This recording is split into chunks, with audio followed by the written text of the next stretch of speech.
So, Tom, you know, it is a different landscape right now. We just got those Netflix earnings. We've got the new Disney streaming service out. It's sort of like the Vanity Fair headline. Disney has built its streaming service to be a Netflix zapping Death Star. Is that true, or is it all hyperbole? I think the Disney exuberance has gotten a little over the top. It's instructive to go back and think about networks breaking into the cable business as we did 30 years ago. When we were breaking into the cable business, the cable industry resisted us like crazy, but our competitors were pretty small companies: Ted Turner, Turner Broadcasting, Rainbow Programming. What Disney, as a network company, cable company now too, is going up against are absolute behemoths with Amazon and Netflix and Facebook. These are companies with massive resources, and it's a very different day than when the networks got into cable. Now, having said that, all the networks got into cable big time, and most of the cable networks are owned by broadcast networks today. So that's a case in point that those transitions can be done. On the other hand, what Disney did, what we did back then, was going from one B2B model, distributing through broadcast affiliates, to another B2B model, distributing through cable companies. What Disney is now doing is transforming from a B2B model to a B2C, business-to-consumer model. That is a much, much trickier transformation. And I think trying to make it sound as if Disney has that transformation in the bag is getting way ahead of things. Well, I mean, the optimists would argue that adoption rates are different than they were when cable came along, right? Because of the technology, certainly with 5G, and that the soil's been aerated in ways that you can have multiplayer participation in a hurry. Do you not agree with that? Oh, I do think there's plenty of room as the streaming market develops, but just remember how far Netflix is ahead. In 1 quarter, they added more subs than Disney said ESPN's likely to have in 5 years. In 1 year, they will have added more subs than Disney Plus is likely to have in 5 years. In a year and a half, they added more than an entire HBO. So when people start talking about Netflix's second quarter subs looking a little weak, let's step back and put all that in a little bit of perspective here. They've won, they're out there, there's room for others, but it's not a Disney Netflix story. The story is Disney against the decline of its own legacy business, and can it move into streaming fast enough to deal with that deterioration? That is a much bigger story and not one that we've seen much focus on at all. Certainly Vanity Fair has missed that. Yeah, no, I get it. I mean, not people focus perhaps as much on ESPN subs still coming down. Now, ESPN Plus, which you mentioned, is not seen as a replacement for ESPN. They're still sticking with the old model on ESPN. But your point's a good one. At the same time, though, Tom, I mean, you're talking about Disney with incredibly deep brands, incredibly deep connections with the consumer already. And they are talking about having 90 million Disney Plus subs by fiscal year 24. That's not an insignificant amount. And it's not going to cost them as much as Netflix, you could argue, because they've got all these brands already. They're making the movies at the movie studio already, which go immediately then to the online platform. And so you could argue that it may be a more profitable model over time. Well, that's clearly the story that has been propelling all the optimism about Disney.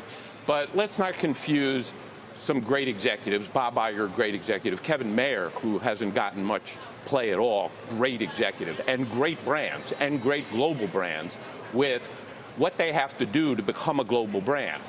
I maintain that while Disney Plus will be a very interesting global brand, ESPN, by their own admission, ESPN Plus, isn't going to be global.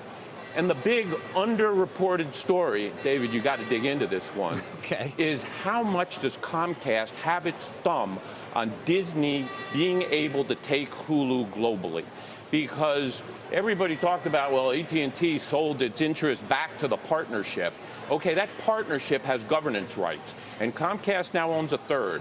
And I would be extremely surprised if Comcast is going to allow that to happen without some massive deal. They own the Disney programming rights in Europe, And for Comcast to allow Disney to expand Hulu globally is a big question mark. I even think it's a question mark. Been a lot of talk on this set.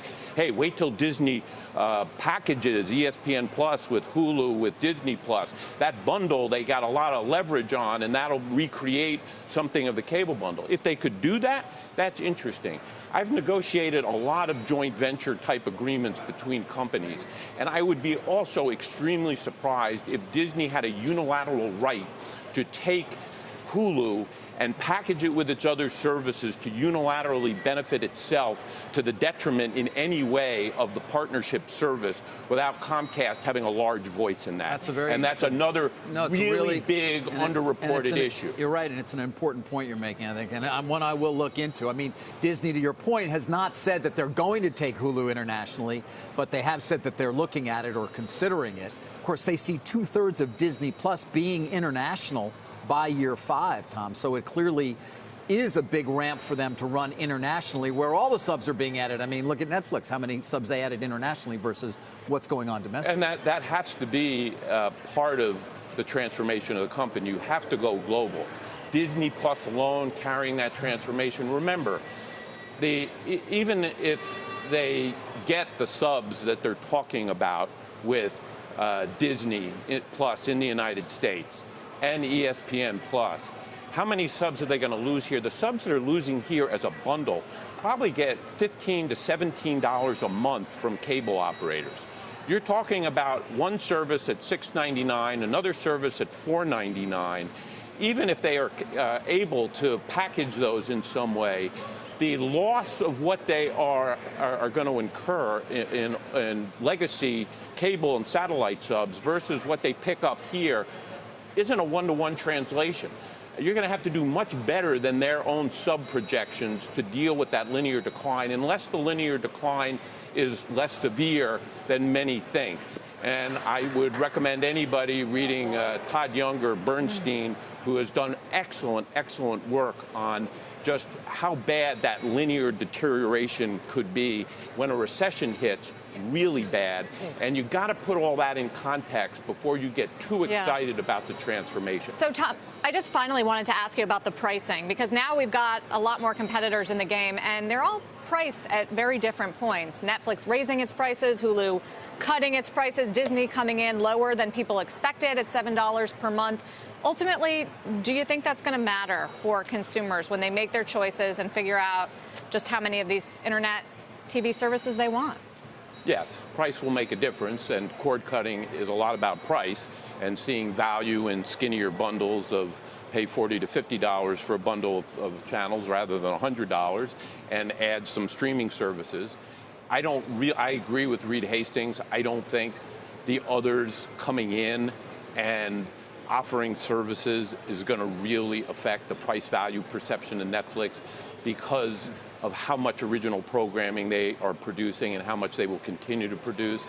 I think that the top 10 programs on Netflix are all originals. 21 of the top 25 are originals. And by virtue of that, the perceived value is huge. Nobody at Disney spending a couple $2 billion in original programming is not going to make a dent there. Do I think some of the others, your second streaming service, your third streaming service, make a difference? Particularly when Amazon is effectively free and is a gargantuan service in its own right. Others coming in now, whatever their price is, although I think it was very smart where Disney put its pricing, it's gonna be a consumer issue for sure.